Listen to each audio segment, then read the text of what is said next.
Bonjour. Donc, je capote sur le prototypage et l'itération. Donc, en québécois, capoter, ça veut dire aimer ça passionnément au point d'être un peu gaga. Mais je ne suis pas gaga, en fait. J'ai fondé My Smart Journey il y a quelques mois de ça. Mais avant, j'avais une première entreprise qui a duré 10 ans, qui était une agence de stratégie et de web. Et puis, qui était basée sur ma spécialité qui consistait à utiliser l'émotion pour générer de l'engagement puis de la fidélisation. J'ai fait 2 talks dans les dernières années sur ce sujet-là. Et cette fois-ci, on fait un petit peu différent. Donc, très rapidement, je vais vous présenter ce que My Smart Journey, ça fait, parce qu'après ça, ça va être fait. Donc, My Smart Journey, ce sont des petits coffrets qui contiennent des kits dedans. Donc, il y a des petits jetons qui sont pré-encodés. Ils sont un peu magiques parce qu'ils sont prêts à disposer dans un espace physique. Donc, ce sont des émetteurs physiques. Et comment ça fonctionne? C'est que ça fonctionne autant à l'intérieur qu'à l'extérieur. Et ça permet, et les visiteurs les utilisent en utilisant la fonction du paiement sans contact, qu'on détourne pour faire une expérience multimédia. On vend principalement aux stations touristiques, aux destinations, aux attractions, pour faire des quêtes, des chasses au trésor, des aventures dont vous êtes le héros. Et ça nous dégénère du data puisque notre plateforme est complètement web. Donc, par conséquent, on est capable d'avoir un full data de toutes les interactions, donc de calculer donc l'engagement, mais aussi le flow du visiteur. Grosso modo, on utilise My Smart Journey autant pour faire un lien vers un site web que pour apprendre, créer des liens ou même générer des transformations de comportement, des activations. L'exemple le plus classique, ça serait peut-être une aventure dont vous êtes le héros avec Alice au pays des merveilles qui a différents choix, puis selon ce que l'enfant choisit, il va se diriger d'une place à l'autre et ainsi avoir son parcours personnalisé. C'est ce que fait un de nos clients qui s'appelle le Musée Borealis. Il fait une espèce de meurtre et mystère 16 ans et plus, sanglant, où en 60 indices, vous allez découvrir qui est le meurtrier. Et c'est un petit peu partout. Donc, on se promène, on trouve un objet, puis enfin, on a trouvé l'ADN. Donc, on va pouvoir aller au labo l'analyser, puis peut-être avoir plus d'indices. On fait aussi des parcours de destination, comme par exemple au lac Mégantic, où on a une série de sculptures dont on donne des informations sur les sculptures, mais aussi, surtout, c'est l'occasion pour les artistes de parler directement à leur public et d'expliquer un peu pourquoi ils ont fait la sculpture et comment. Et bien sûr, à la fin, on essaie d'aller chercher aussi du qualitatif. Donc, on demande aux gens à chaud comment ils ont vécu l'expérience. Et selon où ils ont cliqué, ça va rediriger vers un SurveyMonkey qui est approprié. Donc, qu'est-ce que vous avez aimé ou encore que s'est-il passé? Voulez-vous qu'on vous fasse qu'on vous rappelle? Au MT Lab, qui est un incubateur de tourisme dans lequel on est incubé, les partenaires, chaque partenaire a sa plaque, mais il y a aussi un jeton sur lequel les gens peuvent taper pour avoir une information à propos de comment le partenaire souhaite s'impliquer. Ça donne beaucoup de valeur aux commanditaires et puis ça leur permet de raconter exactement pourquoi ils donnent du temps, car on les voit souvent au MT Lab. Et puis, on a des photos de chaque fois qu'ils ont été présents comme une espèce d'acte de foi. Le Club Med, par exemple, à Cancun, on a un corner immersif. C'est des vidéos 360 que les gens peuvent trouver pour pouvoir planifier leurs prochaines vacances. Ou encore, on était la fin de semaine à la F1, le circuit mondial de Formule 1, donc pour pouvoir accélérer le paiement vers des casiers en location. Tout ça, on l'a fait en quelques semaines, en fait. On est rendu à la semaine 17 de cette start-up-là. Et on a vendu extrêmement vite à des gros noms. Et ce n'est pas arrivé complètement par hasard. On a fait plusieurs présentations avant en co-création avec le milieu avant de commencer à décider de faire un produit. Et on n'est pas encore à la commercialisation exactement. Mais je suis vraiment contente de dire qu'avant-hier, on a vendu un kit au département de Loire-Atlantique.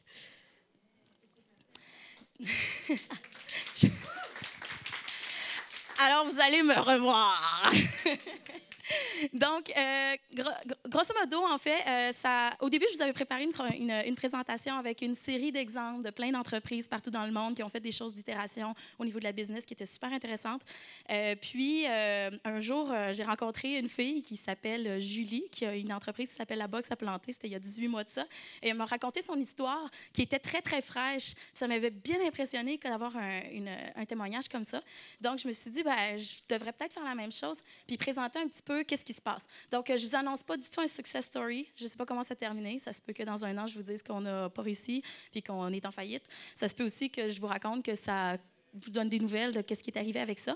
Mais c'est une aventure en cours, puis je me suis dit peut-être que ça vous intéresserait de voir ça au fil du temps, avec, bien sûr, tout le monde qui me connaît, quelques méthodes à appliquer vous-même chez vous dans vos organisations. Il faut savoir que My Smart Journey a eu une première version, donc un premier prototype d'une certaine façon, qui exploitait plutôt la technologie RFID. On essayait de traquer les touristes. On prenait une technologie industrielle, puis on voulait traquer les touristes pour sortir du data comportemental, puis qui pourrait servir pour l'opérationnel, aussi améliorer l'expérience. Sauf que ça n'a pas vraiment marché. J'avais des rendez-vous en 36 heures. Ça allait super bien. On rencontrait des très, très gros joueurs. Mais pourtant, ça avançait pas, ça vendait pas. Alors c'est pas comme ça que finalement, on a pivoté, puis on a fait une deuxième version de My Smart Journey. Et on l'a fait cette fois-ci d'une autre façon. Il faut savoir que quand on a une start-up, on est bien convaincu. On est en amour avec notre produit souvent, puis on essaye de le pousser. Donc, les gens, parfois, ont des contre-arguments, puis on leur explique, puis on essaye de leur vendre le truc. Mais, et puis, on les écoute, puis il y a quelque chose qui s'appelle le billet de confirmation. Quelque chose qui dit un petit peu, dans le fond, ah non, mais il était quand même d'accord. Mais, chose qui est super cool, c'est que nous autres, comme on était incubés au MT Lab, c'est un incubateur sectoriel en tourisme et divertissement et culture. Donc, on rencontrait que des gens qui étaient dans cette industrie-là. Et ces gens-là, peu à peu, par petits mots cachés ou encore petits messages, j'ai compris qu'il n'y avait pas d'avenue vraiment pour le premier produit qu'on avait. Les hypothèses étaient continuellement tombées à plat. On a eu beau essayer d'itérer le pitch de vente ou de proposer autrement, ça ne marchait pas. Et quand on est dans le billet de confirmation, il y a comme ça crée quelque chose. On part comme sur une balloune. On est tout seul, on peaufine notre produit, on peaufine notre pitch de vente, on améliore notre entreprise, etc., etc. Mais ça ne veut pas plus dire qu'on va vendre. OK? Historiquement, moi, je me rappelle quand je suis allée à l'université, j'avais un professeur qui avait dit, quand vous voulez faire une entreprise, vous louez un bureau, vous peignez les murs de la bonne couleur, vous vous faites faire un logo, vous mettez une affiche à l'avant, vous faites une publicité dans le journal. Je me suis dit, ah, OK, c'est ça c'est ça la méthode à faire. Puis en fait, aujourd'hui, ce que je vais vous expliquer, c'est que c'est la dernière chose à faire. Donc, les feedbacks, même s'ils sont négatifs, permettent quand même le cercle vertueux de la co-création. Quand on tient à vendre à un milieu, une industrie, il faut le plus possible itérer avec eux. Donc, qu'est-ce que ça veut dire? C'est qu'il faut leur parler, leur demander leur feedback, leur demander ce qu'ils en pensent. Donc, moi, ce que j'ai l'habitude de faire, c'est de demander à des gens que je connais déjà, de mon ancienne vie, des bonnes relations, s'ils veulent prendre 10 minutes avec moi sur Skype ou au téléphone, juste pour me donner un feedback à chaud. Ou encore, souvent, la 10 minutes peut se transformer en 20 minutes, mais en 10 minutes, en général, on a déjà une idée de si la personne trouve ça une bonne idée ou pas. Et puis, souvent, on peut aussi demander à des gens de nous donner accès à des gens plus haut placés, tout simplement pour leur demander, pouvez-vous me donner un feedback? La plupart des gens sont extrêmement généreux. Si on leur demande, est-ce que je peux te vendre un truc? Ils vont dire, non, il y en a tellement de gens qui font ça toute l'année. Mais des fois, on demande, est-ce que tu pourrais me donner ton feedback de connaisseur à ton poste, ta vision des choses? Et je vais vous dire qu'à 85% des cas, on a un oui instantané, surtout quand on demande 10 minutes. Pas quand on en demande 20, mais quand on en demande 10. Donc, c'est possible de faire son chemin puis d'avoir des feedbacks.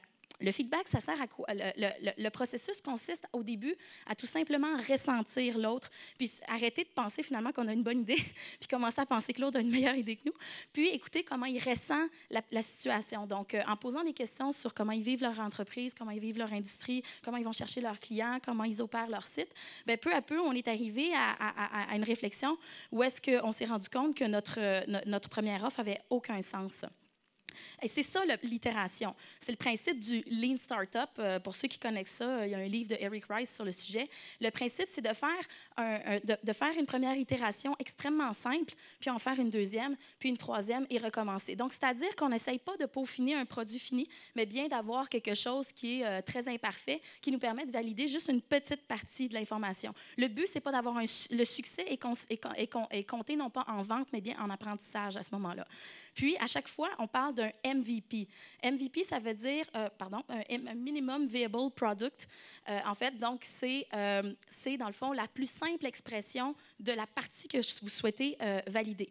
Donc, vous voyez, je vous avais montré le cercle de la co-création. Ensuite, bien, ce qu'on fait, c'est qu'on continue comme ça. Donc, on n'avance jamais beaucoup. On fait un petit pas, puis là, on vérifie, on parle à des gens, on fait un autre petit pas. Donc, normalement, là, un cycle comme ça, là, on parle d'un maximum de 3 semaines. Considérez pas un cycle d'1 an ou 2 ans. Là, on n'est pas en recherche et développement là, pour une espèce d'intelligence artificielle extraordinaire. Là. On est vraiment on est en business, on cherche à atteindre des objectifs extrêmement rapidement. On vérifie les mots-clés, la proposition de valeur, les petits détails de design, etc., etc. Le but, c'est de fail fast, c'est de tomber le plus vite possible. Dans le cas de ma première itération, ce qui serait arrivé, moi, c'est que j'aurais pu peut-être, je ne sais pas, me tourner dans le vide pendant 2 ans avec mon idée de start-up, mais en posant énormément de questions, bien, ça m'a coûté 3-4 mois peut-être de travail. Et puis, rapidement, on a pu changer de disque quelque part, faire autre chose. Et chose très importante, tout ce temps-là, qui semble perdu au départ, quand tu dis « OK, c'est fini », tu es comme, tu pleures, là, puis là, on dirait que c'est perdu. Là, mais après ça, bien, aujourd'hui, on récolte les fruits quand même de ce travail-là parce qu'on a tellement posé de questions, on a tellement eu de feedback que tous ces apprentissages-là nous servent aujourd'hui comme compréhension de notre marché. Donc, en gros, la co-création et le prototypage extrêmement rapide, ça nous permet de retarder la définition finale des caractéristiques d'un produit. Qu'est-ce que je veux dire par là? C'est qu'on n'essaye plus de faire un produit terminé, mais bien on essaye de faire des morceaux de produits peu à peu pour apprendre à chaque étape. Parce que quand on a un produit fini aussi, ça fait un gros ensemble sur lequel aller valider des informations. C'est beaucoup plus difficile d'avoir un feedback qui a du sens, tandis que quand c'est un petit peu, ça a du sens. Et surtout, c'est que si, supposons, vous n'êtes pas allé dans le bon sens, bien, ça ne coûte pas très cher de changer le truc. Ça vous a pris quoi, quelques jours seulement. C'est ce que Zappos a fait, par exemple, juste au début de faire son entreprise. Zappos, ils vendent des chaussures sur Internet. Ils ont été rachetés par Amazon depuis. Mais si jamais vous voulez lire des livres, là, Tony Hsieh, là, le créateur de Zappos, c'est super intéressant. Et lui, ce qu'il disait, c'est « Ah, ben je crois que les gens vont acheter des souliers en ligne. » Mais à l'époque, on se disait, ben là, je ne suis pas sûre, il y a une question de confort, une question de taille, etc., etc. Alors, lui, ce qu'il a fait, tout simplement, c'est qu'il est allé dans son centre commercial tout près. Et puis là, il est arrivé, il a pris des photos des chaussures dans le centre commercial. Il les a mis en ligne. Et puis, quand les gens les achetaient, il allait à son centre commercial, il allait les acheter, il les postait. Le but, c'était de voir combien de personnes allaient les acheter, quel était le pourcentage des acheteurs, quel genre de chaussures étaient achetées, quel genre de photos avaient des impacts, etc., pour valider son hypothèse, comme quoi que les gens, oui, étaient étaient capables d'acheter en ligne, ils allaient oser. Alors, moi, je n'ai pas eu le succès de Tony Hsieh, fait que ça n'a pas marché, fait que j'ai dit bye-bye à la start-up, puis je l'ai mis à terre, je suis rentrée chez moi, j'ai lavé toutes les pièces qu'il y avait au complet, de fond en comble, les tiroirs, tout, et puis j'ai pris du recul. Et c'est là où, tout d'un coup, avec ce recul-là, ben, j'ai commencé à computer, finalement, toutes les choses que j'avais apprises sur l'industrie. Puis je me suis dit, oh, j'ai une idée. Mais là, moi, j'ai 2 enfants. J'ai pas envie de recommencer un autre 4 mois comme ça. C'est pas vrai, OK? Donc, il fallait vraiment que ça aille vite. Donc, ce que j'ai décidé, c'est de faire la chose la plus minimaliste possible pour aller valider. Je vous avais parlé de produit minimum viable. Souvent, on utilise cette image-là pour le produit minimum viable. Mais en fait, la vérité, c'est que quand on a un rêve, on imagine quelque chose, c'est pas vrai qu'on voit le premier beigne. On voit toujours le produit fini quand ça va fonctionner dans quelques années, quand c'est extraordinaire. C'est très, très difficile de simplifier ça, OK? Mais il faut vraiment ramener les choses le plus possible à une espèce de dessin sur une napkin, OK? Il y a cette image-là, américaine, là, de voir des business là, qui partent sur une napkin. Il faut y aller le plus possible. Pourquoi? Parce que si vous arrivez avec un beigne, bon, ça n'a pas l'air compliqué, un beigne, on fait une pâtisserie, ça prend un après-midi, puis hop, on le fait goûter. Mais en fait, pensez-y, vous avez quand même dû choisir la recette, vous avez dû choisir quand même le design des bonbons, etc., etc. Imaginez quand c'est des choses beaucoup plus complexes, comme, je ne sais pas moi, une entreprise manufacturière ou quoi que ce soit. On ne va pas acheter toutes les machines, on ne va pas toutes s'y mettre comme ça, on va valider le marché, on va essayer. Parce que supposons que vous arrivez avec le beigne, vous le faites goûter, puis là, tout d'un coup, la personne répond « Oui, mais est-ce que ça fait moins de 100 calories? Je ne veux pas grossir. » Bien là, ça aurait été le fun de faire le dessin, de se faire dire « Si tu fais une recette, il faudra qu'elle soit peu calorique. » Donc, ça permet de sauver énormément de temps. Donc, moi, ce que j'ai fait, c'est que j'ai fait des petits dessins comme ça. J'avais un passé quand même de savoir faire du maquettage. Alors, j'ai dessiné ces choses-là pour de vrai et je me suis retrouvée devant la tête de la R&D de l'équivalent de la loterie en France. Donc, c'est énorme, l'Auto-Québec. Et je lui ai montré mes petits dessins, ceux-là, là. Puis là, ben, ça c'est un avantage d'un incubateur, c'est que à cause que le DG appelle un de ses partenaires, ben, le partenaire s'est déjà engagé à venir voir les start-upers, même s'ils n'ont pas toujours des bonnes idées. Alors là, je l'avais devant moi, j'en ai profité, puis j'ai dit, Suzy, explique-moi est-ce que tu en penses? Puis là, ben, ça a été long, j'avais pas de pitch, c'était compliqué, mais bref, une demi-heure plus tard, elle a fini par comprendre. Puis elle a dit, regarde, je trouve ça intéressant, tu pourrais le montrer à mon équipe, je veux le feedback de mon équipe techno, etc., mais pour ça, prépare-toi mieux. Puis là, je me suis dit, bon, ben comment je me prépare mieux? Et c'est là où on va utiliser la feuille que vous avez reçue. Donc, c'est quand on a un nœud et qu'on n'arrive pas à avancer, vous comprendrez que c'est comme didactique un petit peu, mais je voulais vous donner des outils que vous pouvez vraiment utiliser. C'est une technique pour changer son regard. Souvent, on regarde les problèmes puis on n'a pas de solution. Parce que moi, imaginez-vous, il fallait que je lui fasse une plateforme pour aller voir son équipe. C'était quand même fou, là. J'avais vraiment pas envie de recommencer ce cycle-là pour finalement me faire dire, finalement, ça ne marchera pas. Donc, je ne voulais pas mettre cette énergie-là. Je voulais vite aller voir son équipe quelques jours plus tard. Je voulais que ça aille vite, là. J'étais très pressée puis j'avais été échaudée de la première expérience. Donc, comment trouver des nouvelles... Comment démêler des nœuds puis comment aller à autre chose? Donc, c'est juste un aperçu, mais vous pouvez, je vous autorise à la reproduire, la photocopier, puis l'utiliser avec vos équipes. C'est une méthodologie présentement qui est utilisée au Québec. On a fait ça dans le cadre de ma première entreprise, c'est pour ça que vous voyez le copyright MA14. Et c'est en fait la version papier d'un jeu stratégique qui est utilisé dans 350 organisations au Québec pour pouvoir permettre à des gens qui n'ont pas de compétences stratégiques puis qui n'ont jamais travaillé dans un milieu, par exemple, de prendre des décisions par rapport à des organisations. Et bien sûr, on a aussi prototypé pour faire ça. Je vous en passe des détails, mais quand même, ça nous aura pris 2 mois d'expérimentation puis de validation usagée. Donc, la première chose, c'est, on se pose toujours la question comment. Quand on a un nœud, on veut le formuler correctement plutôt que de dire comme ça marche pas, ça marche pas, ça marche pas. On met des mots là-dessus. Puis ce qu'on fait, c'est on décide de qu'est-ce qu'on veut, qu'est-ce qu'on cherche à atteindre. Dans mon cas à moi, c'est pas vrai que j'allais avoir une start-up que j'allais vendre à 1 ou 2 personnes. Je voulais vendre vite. Je me suis dit, si j'ai une start-up qui va vite. Je veux pas une start-up qui va vendre 10 ou 100 fois. Je veux une start-up qui éventuellement pourrait vendre 10 000 fois. Vraiment le prototype pur d'une start-up, c'est-à-dire fast. Et je me suis dit, moi, ce que je veux, c'est voir si je suis capable d'aller chercher 3 clients en dedans de 10 jours. C'était mon objectif. Puis je me suis dit, comment je vais réussir à faire ça? Et là, on liste nos difficultés.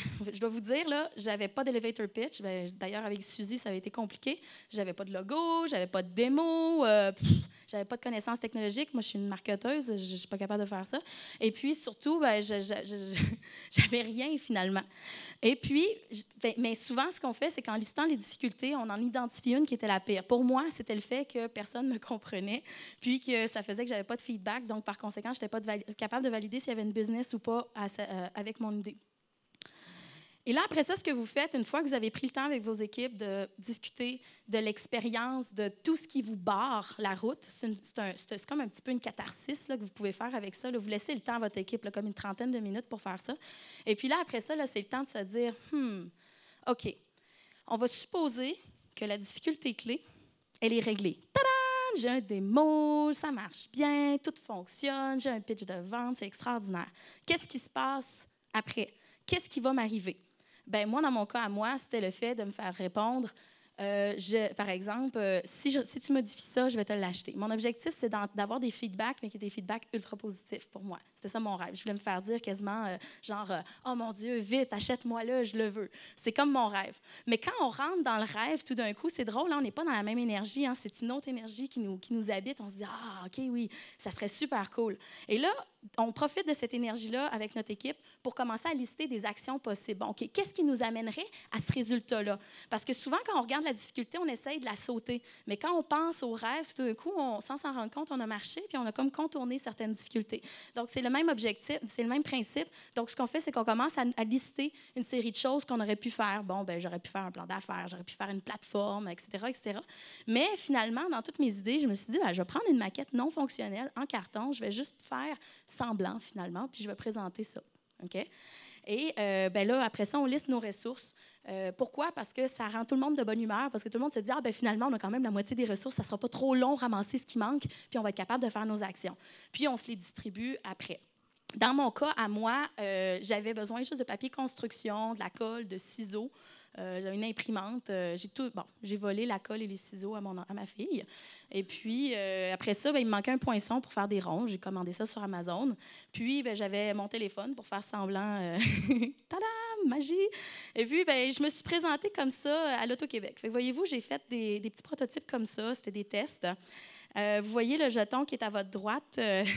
Ça, c'est 5 épaisseurs de carton collées les unes sur les autres. Alors, imaginez, quand je faisais des exemples, j'en avais 30. Ça prenait 7 heures à faire.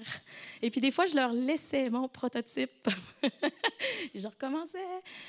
Alors, je me suis dit, quels sont les packaging? Je suis allée dans une business locale qui vend du packaging pour la nourriture. Vous voyez, ça, c'est une boîte de macarons. Je me suis dit, ça marche-tu pas? Puis finalement, on est arrêté avec une boîte plus, en fait, qui sert normalement à des bouchées, mais en rajoutant une espèce de petit semblant de serrure, là, c'est un coffre magique, un coffre au trésor. Et puis, en envoyant ça avec une demande de subvention, j'ai rajouté ça dans l'enveloppe, puis c'était pas. Je ne sais pas si c'était pas permis ou pas, mais je l'ai fait. Et puis, on est très heureux. On a reçu une subvention de 25 000 de la part du ministère de l'Économie, de la Science et de l'Innovation.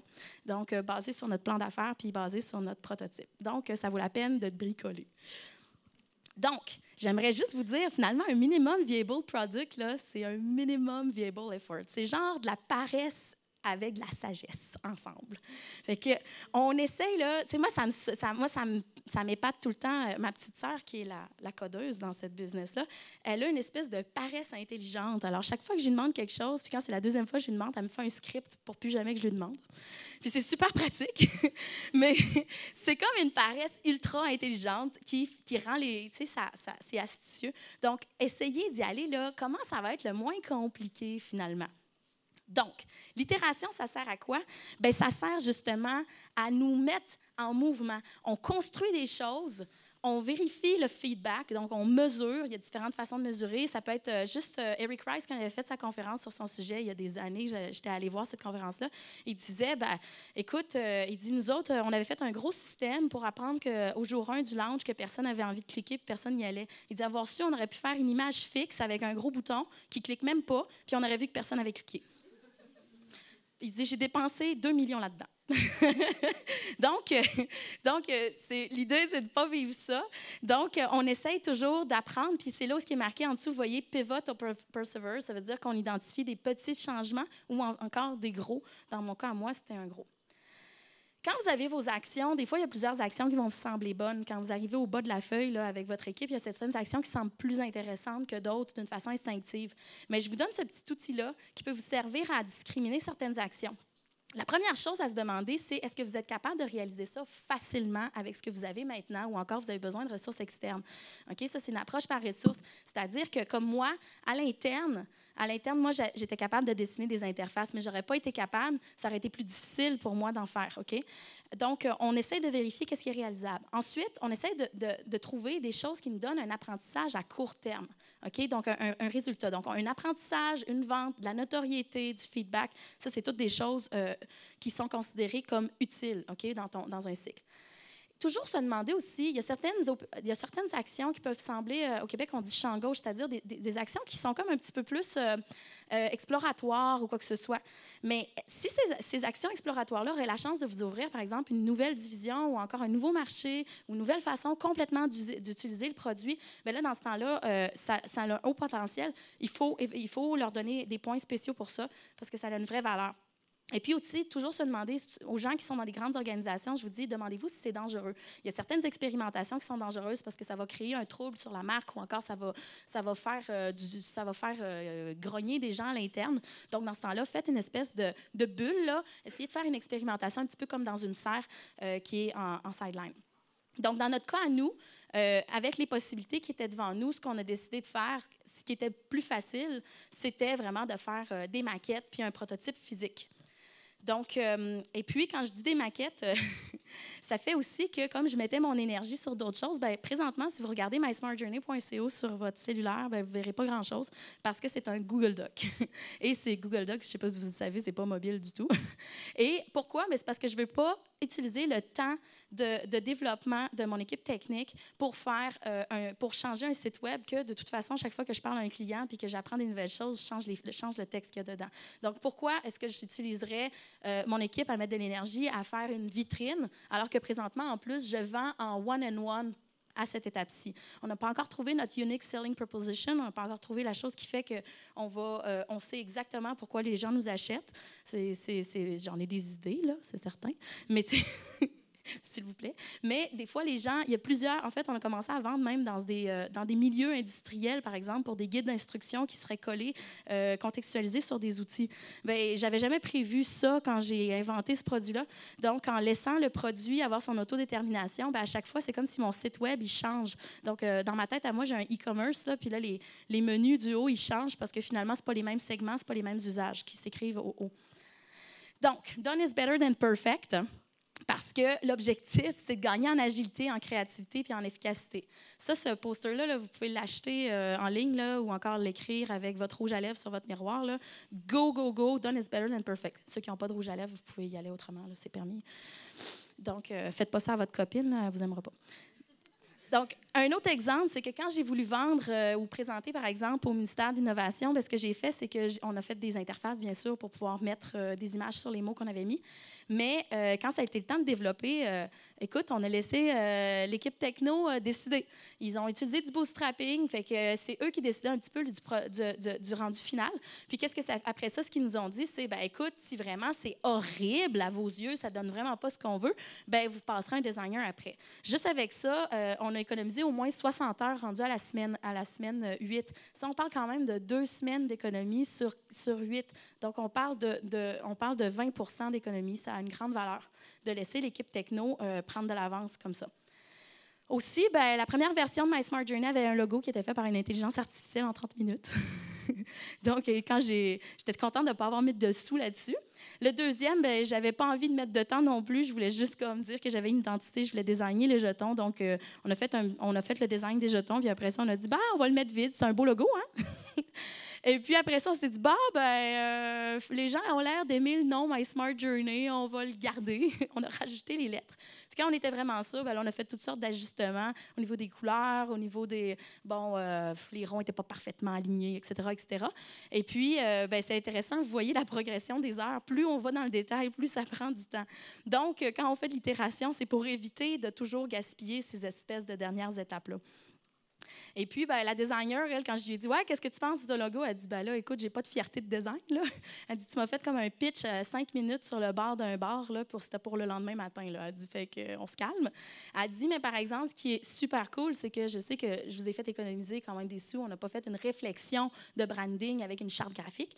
On a carrément juste fait quelque chose pour que ça ait l'air pas des interfaces papier que tu avais faites. » J'aimerais vous montrer quelque chose. Pour ceux qui connaissent ça, c'est le film sur McDonald's qui est à propos du Lean Startup. Puis là-dedans, il y a une partie que j'aime énormément qui s'appelle le Hamburger Ballet. Alors, je vais vous montrer ça. Et ça nous amène au changement essentiel. Vous avez changé quoi? L'attente. Des commandes prêtes en 30 secondes au lieu de 30 minutes. Bingo. Alors un soir, on se regarde. Tu te dis ce que je me dis? Va falloir démolir le lieu, rebâtir, reconfigurer, réorganiser tout le travail. Tu voudrais qu'on ferme une affaire florissante pendant des mois? Les gens vont nous prendre pour des fous. C'était de la folie. Vous allez adorer comment on a fait. Vas-y, explique-lui.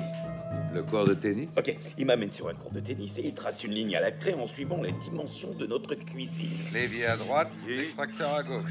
Emballage, Voilà. On fait venir l'équipe et on leur demande de mimer tous leurs gestes comme s'ils faisaient des hamburgers et des frites. Bon, Steve, faut anticiper là. Garde le plateau au même niveau. Et Dick qui se balade avec une règle en montrant l'emplacement des équipements. Ta chemise! Tony, tu vas sauter l'étape cornichon quand on sera en situation? Et il recommence encore et encore une vraie chorégraphie, comme une espèce de ballet de pagaille. Qu'est-ce qu'ils font, eux? Oui! Là! Non! On dégage le terrain. Un petit coup de craie rose. par là, soda et jus d'orange. Vous voyez tout l'espace qui a été libéré? On a réorganisé le poste cuisson. Donc maintenant, il est à gauche et le poste friture à droite. On y retourne. Super. Allez, les gars. On est au max, là. Ouais, attention. On est trop lent. C'est le plateau tournant qui va pas. C'est les hamburgers terminés, là. Tu peux pas... Stop! Qu'est-ce qui se passe? Je crois qu'il y a encore une troisième version. Tu veux qu'on bouge quoi? Il faut tout refaire. Tout le monde à gauche, s'il vous plaît.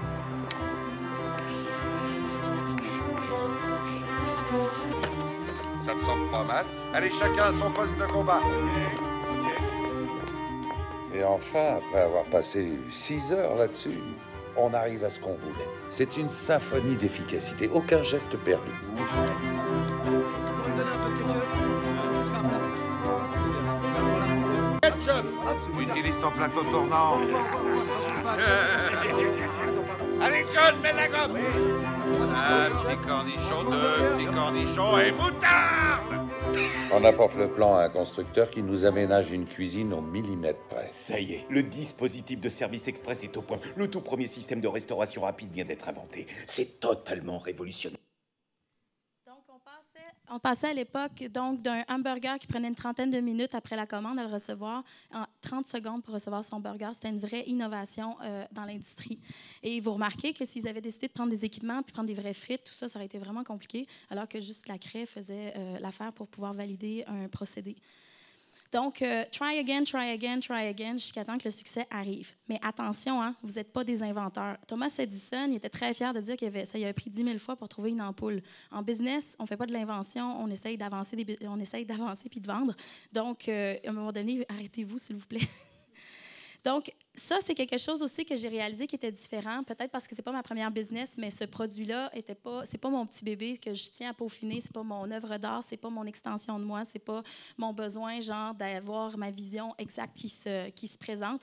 Je laisse les clients me modeler, je les laisse changer les usages, par exemple. Nous autres, on a un CMS là-dedans qui relie à nos émetteurs, et puis on a des clients qui nous ont dit, ben nous, on adore ton CMS, on n'a même pas besoin de tes émetteurs, on trouve ça super, ça nous servirait à faire toutes les espèces de sites web temporaires qu'on a besoin de faire en événementiel. Puis, ben, normalement, j'aurais dit, oui, mais tu n'es pas mon client. Finalement, j'ai dit, ben oui, pas de problème. Donc, c'est ça. Donc, on parle, en laissant se faire moduler, ça permet justement d'entendre les gens qui ne font pas partie de nos early adopters puis qui, peut-être, finalement, vont éviter qu'on reste dans une espèce de créneau là, super pragmatique là, de gens qui sont proches de nous. Là. Ils appellent ça, le MIT appelle ça break the chasm. Donc, est-ce qu'on peut essayer d'aller le plus vite possible de l'autre bord de la courbe des novateurs? C'est d'ailleurs, l'année dernière, il y avait une super conférence de Ludovic Simon sur ce sujet-là, où ce qu'il disait, ben, finalement, on a vendu à plein de monde qui, eux autres, étaient comme nous, finalement, mais on n'a jamais réussi à parler aux gens ordinaires qui, eux autres, utilisaient Word. Fait que ça nous a pris du temps à comprendre qu'on aurait pu itérer comme ça. Donc, n'importe quelle organisation, peu importe où vous en êtes, même si ce n'est pas une start-up, vous devez installer une méthode de recherche-action. Il faut tester en continu. Mettez des dates dans le calendrier, même si vous êtes occupé, même si vous êtes fatigué, même si ça n'a aucun sens pour vous, de rajouter ça dans votre emploi du temps. C'est la meilleure façon de réussir à faire des petits ajustements. On n'attend pas les choses, les transformations complètes. Là, vous n'êtes pas en train de pivoter, mais quand vous avez un projet puis que vous le lancez, donnez-vous des moments pour vérifier qui ne sont pas annuellement. Hein, ce n'est pas un truc annuel. Faites-le à tous les mois ou maximum aux 6 semaines.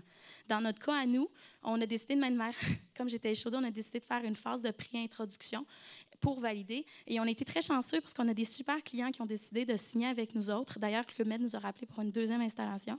Et c'est grâce à eux qu'on a pu vérifier des choses. Par exemple, avec le lac mégantic, c'est des statues extérieures. Bien, ils nous ont dit, est-ce que tu connais ça, le vandalisme? J'ai dit, moi, je connais le hacking. Ils disent, ben, c'est comme la version physique. Alors là, je me suis rendu compte que mes petits jetons en carton, ça ne ferait pas l'affaire. Alors, on a créé un jeton qui est en ABS, qui est fait pour la fin du monde, c'est-à-dire moins 40 Celsius à plus 120 Celsius. Ça résiste à tout. Là. Et puis, bien, de cette façon-là, bien, on est certain que cette municipalité-là va pouvoir conserver ses jetons. Ils vont pas parce qu'ils m'ont dit, bien, je ne vais pas passer ma vie à changer des jetons, là, même si ça ne coûte pas cher, je ne vais pas passer ma vie à les changer. Et puis, quand on parle d'itération, on en parle c'est une façon de vivre. Donc, cette conférence-ci a été testée. Elle a été testée à Montréal. Une partie a été testée à Montréal. Une autre partie, l'autre jour, j'en ai profité. Là, mardi soir, il y avait une soirée, puis j'ai rencontré 2 personnes. Ils m'ont dit, on sera pas là, raconte-nous tout. Là, j'ai raconté. Puis là, ils m'ont donné des feedbacks. Ils m'ont dit, tu devrais, ça c'est plus intéressant, tout ça. Puis ça m'a permis un peu de localiser, finalement, culturellement, cette conférence-là.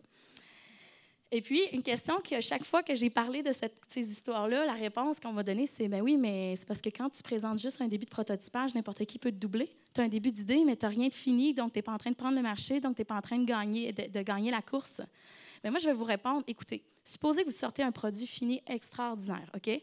Puis qu'il n'est pas bon. Bien, votre compétiteur, il dit « Merci beaucoup, vous m'avez épargné 5 mois de recherche et développement. » Supposons que vous avez un produit fini et il est super, il fonctionne très bien. Le compétiteur, il dit, bien, merci beaucoup. Vous avez maintenant fait une publicité dans un marché que je tiens à conquérir. Donc, invariablement, votre compétiteur, il va vous prendre, si vous en avez un qui a décidé de faire la même chose que vous, il va vous suivre.